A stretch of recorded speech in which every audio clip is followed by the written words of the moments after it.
1996 September 7 காலை 6 மணிக்கு அந்த மாணவி கல்விக்கடவுள் சரஸ்வதியின் படத்தின் முன் நின்றாள். மூடிய கண்களும் கூப்பிய கரங்களுமாக நின்ற அவள் அன்று இறை வழிபாட்டில் ஈடுபடுவதற்கு விசேட காரணங்கள் இருந்தன. அந்த மாணவி அந்த வாரம் உயர்தர பரீட்சை எழுதுகிறாள். இன்னும் சில மணி நேரங்களில் அவள் ரசாயன பாட பரீட்சை எழுதவிருந்தாள். அந்த மாணவியின் பெயர் கிருசாந்தி குமாரசுவாமி.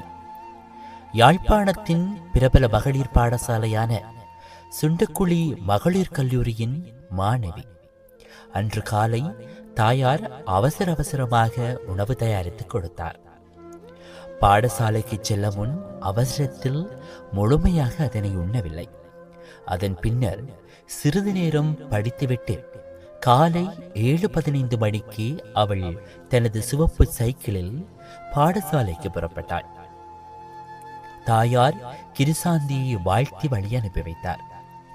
மகளின் சைக்கிள் மறையும் வரையில் தாயார் பார்த்து கொண்டிருந்தார். கிருசாந்தியின் தாயாரின் பெயர் ராசம்மா குமாரசுவாமி, 59 வயது, இந்திய பல்கலைக்கழக பட்டதாரி. அவர்கள் வசிக்கும் கைதடியில் உள்ள பாடசாலையொன்றில் அவர் துணை அதிபராக பணிபுரிந்தார். மூத்த மகள் பிரசாந்தி கொழும்பில் கல்வி கேட்டுக் கொண்டிருந்தார். இரண்டாவது கிருசாந்தி. கடைசி மகன் பிரணவன் சாதாரண பரீட்சை முடிவுகளுக்காக காத்து கொண்டிருந்தார். ராசம்மா 1984 தனது கணவரை இழந்தவர். அவரது வாழ்க்கை என்பது பிள்ளைகளை மையப்படுத்தியதாக காணப்பட்டது. பாடசாலை சென்ற பின்னர் ராசம்மா கோயிலுக்கு சென்றார். சனிக்கிழமை என்பதனால் சக ஆசிரியர்களின் வீட்டுக்கும் சென்று சிறிது நேரம் உரையாடினார். அதன் பின்னர் அவர் வீட்டுக்கு சென்றார். அப்போது காலை 8:15 இருக்கும். சனிக்கிழமை விரதம் என்பதனால் மதியம் பிள்ளைகளுடன் உணவு உண்பதற்காக தனியார் வகுப்புக்கு சென்றிருந்த மகன் மற்றும் பரீட்சைக்கு சென்றிருந்த மகள் வரும் வரை காத்திருந்தார்.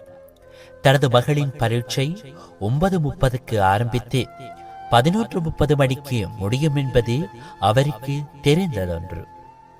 மகள் எப்படியும் 12:30 மணிக்கு வீடு திரும்புவார் என அவர் உணவு தயாரித்துவிட்டு காத்திருந்தார். எனினும் மகள் எதிர்பார்த்த நேரத்திற்கு வீடு திரும்பவில்லை. அவர் பதற்றமடையத் தொடங்கினார். வீட்டுக்கும் வீதுக்கும் இடையே நடந்து கொண்டே இருந்தார். அவர் தனது சகோதரி சிவபாக்கியத்திடம் விடயத்தை தெரிவிக்க அவரும் கவலையடையத் தொடங்கினார். இருவரும் வீட்டு வாசலில் வந்து பார்த்து கொண்டிருந்தனர். அவர்கள் மனதில் பல பயங்கள் சூழத் தொடங்கின. அந்த வேளை அவர்களின் குடும்ப நண்பரான கிருபாமூர்த்தி அவசரமாக வந்து அவர்கள் கேள்விப்பட விரும்பாத அந்த செய்தியை தெரிவித்தார்.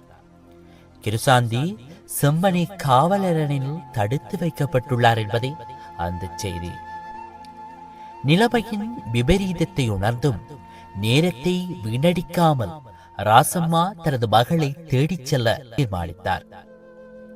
கிருபாமூர்த்தியும் அதனை ஏற்றுக்கொண்டார். அந்த நேரம் பார்த்து வீடு திரும்பிய மகன் நிலைமையை அறிந்த தாய் ராசம்மாவை தனது சைக்கிளின் பின் இருக்கையில் உட்கார வைத்து மயான பகுதியில் உள்ள அந்த காலரன் நோக்கி புறப்பட்டார்கள். கிருபாமூர்த்தியும் தன்னுடைய சைக்கிளில் அவர்களை பின்தொடர்ந்தார். ஆனால் அதன் பின்னர் கிருசாந்தியோ அல்லது அவரை தேடிச் சென்ற மூவருமோ வீடு திரும்பவில்லை. மறுநாள் காலை கிருசாந்தி குடும்பத்தின் இரு உறவினர்கள் யாழ்ப்பாண தலைமை தபால் அதிபராக இருந்த கோடீஸ்வரனை நாடியிருந்தார்கள். நிலைமையை புரிந்து கொண்ட அவர் அருகிலுள்ள இராணுவ முகாமுக்கு செல்ல வேண்டும் என்று தீர்மானித்தார். கோடீஸ்வரனும் வேறு இருவரும் பூங்கங்குளம் இராணுவ முகாமுக்கு சென்றிருந்தனர். கிருசாந்தியும் குடும்பத்தினரும் காணாமல் போயுள்ளதை அறிவித்திருந்தனர். கிருசாந்தி தடுத்து வைக்கப்பட்டு 24 மணி நேரத்துக்குள் இது இடம்பெற்றது. கிருசாந்திக்கும் அவரது குடும்பத்தினருக்கும் என்ன நடந்தது என்பதை கண்டுபிடிப்பதற்கு கோடீஸ்வரனும் ஏனையவர்களும் தீவிர முயற்சிகளை மேற்கொண்டிருந்தனர். முகாம்களாக அலைந்தனர். ஆனால் படையினரோ தங்களுக்கு தெரியாது என கைவிரித்து விட்டனர். தபாலதிபரின் உறவினர் ஒருவர் கிருசாந்தியின் சகோதரனின் சைக்கிள் செய்யின் கவரினை செம்மணி ராணுவ சோதனை சாவடிக்கு அருகில் கடையொன்றில் இருப்பதனை கண்டறிந்தார். இது குறித்து அவர்கள் போலீசாரின் கவனத்துக்கு கொண்டு வந்தனர். இவர்கள் காணாமல் போன வேளை யாழ்ப்பாணம் இராணுவத்தினரின் முழுமையான கட்டுப்பாட்டின் கீழ் இருந்தது. யாழ்குடா நாடு மிக நெருக்கமான சோதனை சாவடிகளையும் காவலரன்களையும் கொண்டிருந்தது. ஒரு மாதத்துக்கு மேல் படையினர் இந்த விடயத்தை ரகசியமாக வைத்திருந்தனர் என்பது மர்மமாக காணப்பட்டது. இலங்கையின் தேசிய பத்திரிகைகள் இந்த சம்பவம் குறித்து மூச்சே விடவில்லை. தேசிய ஊடகங்களைச் சேர்ந்த பத்திரிகையாளர்களை பொறுத்தவரை படையினருக்கு எதிராக எழுதுவது என்பது தேசப்பற்றற்ற செயல் என்று காணப்பட்டது.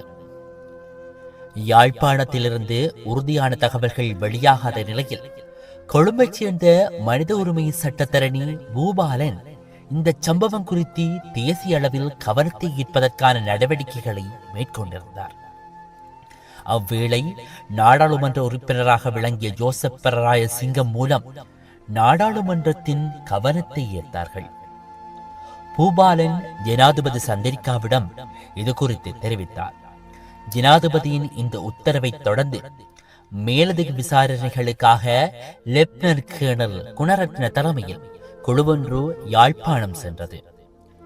கிருசாந்தி காணாமல் போன தினத்தன்று செம்மணி காவலரனில் பணியாற்றியவர்கள் வேறு இடங்களுக்கு மாற்றப்பட்டிருந்தனர்.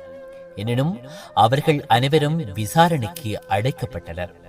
அவர்கள் தாங்கள் கிருசாந்தியை பாலியல் வன்கொடுமைக்கு உட்படுத்தியதை ஏற்றுக்கொண்டனர். கிருசாந்தியும் ஏனையவர்களையும் கொலை செய்ததையும் ஏற்றுக்கொண்டார்கள். அவர்கள் வழங்கிய தகவல்களின் அடிப்படையில் கிருசாந்தி காணாமல் போய் 45 நாட்களுக்கு பின்னர் உள்ளூர் நீதிவான் ஒருவன் முன்னிலையில் செம்மணி புதைகுழியிலிருந்து உடல்கள் மீட்கப்பட்டன.